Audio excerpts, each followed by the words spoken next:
Deriyê dila bi lêdanê ve navê.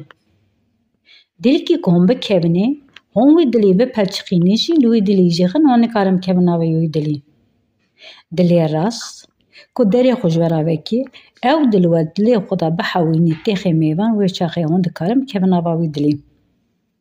Lê belê em bibêjin bi zorbariyê nexwestiyê re ku em dilkî lêxin bikevin nava wî dilê hûn nikarin.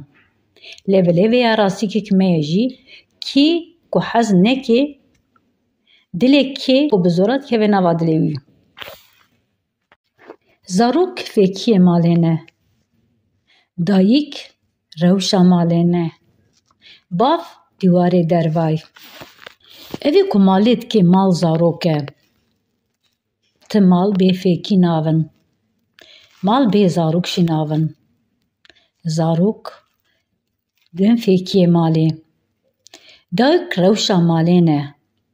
Evê ku malê li hev divin tînin, ê ku malê mal dikin, evê ku derê malê bîna deriya din vekirin dayîk e. Dayîk bingeha jiyanê. Evê jiyanê ava dike, jiyanê xweşikê dayîk e. Bav dîwarê dervay. Derva de parêzê.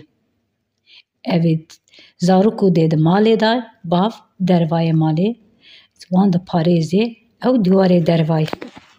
Hevalê ku bivêjê heval û heval nede dû. Binêr ehût jiyanê de çi qaştera heval e. Hevaltiye di peyvê de hevaltî nîne. Bi zemanan rojê dikarine hezar carî bibêjin û heval e heval. Lê belê vê hevaltiyê çiqa hundirê wî tê tijêkirin. Ew hevaltî çiqa heval e. Ji we qasî kesê ku ji we re got heval û heval nedin dû. Binhêrin ew heval ya neheval wê çaxê bidin dû pêra bimeşin. Mirina serdest ji jiyana bindest gelek çêtir e. Mirina serdest şan û şeref e, nav e, rûmet e. Jiyana bindest tim dayîm bindestî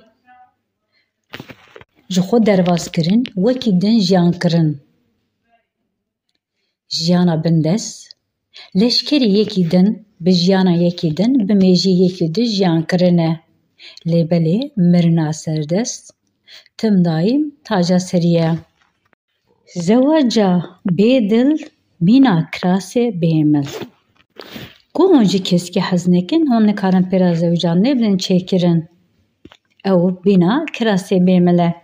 Alîkî wê kêm e. Heta li dikarî pêşê wê dirêj wê wekî tev hevdû dirêj wê lê milî wî kêm e. Zewaca bêdil jî wisa ye. Ti çiqa pêra bimeşî, ti çiqa pêra jiyan bikî, dil kîjan alî binê kêmasîkî derdkevî hemberê te. Kesî ku ji kesî hez nekin, nikare pêra bizewîcê. Lê gelek hev dikarin ya jî bibêjin em dikarin bikin. Ev jî rast nîne. Pêşî me divên dijminê bav û kala navê neyarê lawa. Lê belê em vê dinêrin gelek hev jê bi dijminê bav û kala re bonin dost, bonin heval, wana hevaltiyê dikin. Di jiyana me de wisa ye. Gelê ku ji me re neyarivê, kesê ku ji me re neyarivê, ji me hez neke em bi wan re dostin. Divê ya meriv evîndarê celadê xwe divê. Em jî wisa divin. Evê ku celadê me vê, evê neyarê bav û kalê me vê, evê neyarê jiyana me vê, evê neyarê welatê me vê, nasnama me vê, zimanê me vê, em bi wê re tim dayîm dost û heval in. Ev ya jî şaşîkek mezin e.